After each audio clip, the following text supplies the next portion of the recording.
after watching this video, you're not going to look at surveys the same.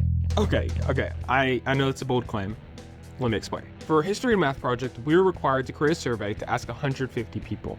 The catch is that the questions we asked them were designed to sway their answers. This is called response bias. It's a trick that most surveyors use, and that you're probably falling for. Here's us actually explaining what that is. This whole assignment is about response bias, and all response bias is just changing the wording of a question to impact people's answers. We tested response bias by going up to people and asking them questions to change their opinion. We chose to ask people about how they felt about popular sovereignty, which is the idea of giving more power to state governments and less power to federal governments. Now, if that doesn't make any sense to you, here's an example with cats. I will walk up to and be like, cats scratch and bite and are the worst. Do you like cats? Nope. But say later, I walk up to and I say, cats are so cute and so great. Do you like cats? Oh yeah.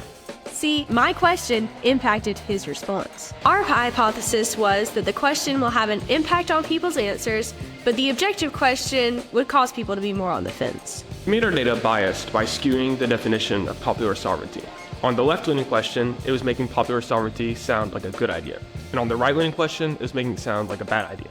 And on the objective question, it was making it appear in a neutral way. The question started out as a big long paragraph, but we realized that was too awkward for us to be reading off of a script, so we changed it to just the definition of popular sovereignty. Then we decided that wasn't biased enough. And then finally, we changed it to what it is now.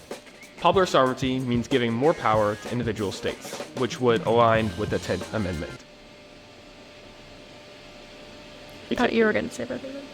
Oh, I'm saying all three. That's the right-leaning question was popular sovereignty means giving more power to individual states, which would align with the 10th Amendment. And then the left-leaning question would be popular sovereignty means giving less power to the federal government, which would cause states to get out of control. And then the objective question would just combine both of those. Before we get to the actual interviews, here's some information about where we got our results. We got about 42 people from going to a baseball game, 47 people from going to about 53 people from sending out Google Forms, and about 8 people from the park. Say would be a good thing. Good thing. I'm kind of split. Absolutely, 100%. I think everything should go back to the states. I think it's a good thing. I think generally that's good. I'm in favor of that. Yeah, sure.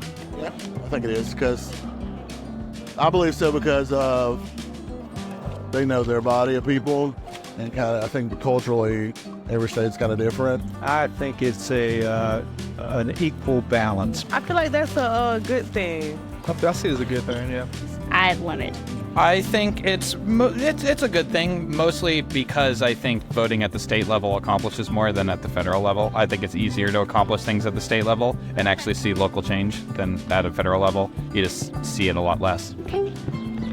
Our hypothesis wasn't exactly correct. It was wrong because the objective question didn't actually cause people to be on the fence. Actually, 75% of people still thought popular sovereignty was good. It was right because it did have an impact on people's answers. The question that leaned right still had 82% of people good. The question that leaned left, 62% of people thought it was good, but 26% of people thought it was on the fence. When the question was objective, 76% of people answered good. Is that good? In conclusion, we learned that the area where you interview has a massive impact on your responses. We think that more people said popular sovereignty is a good thing because we live in the South. Also, when we asked people if we could interview them, we probably talked to around 170 people, and only 15 to 20 of them said no.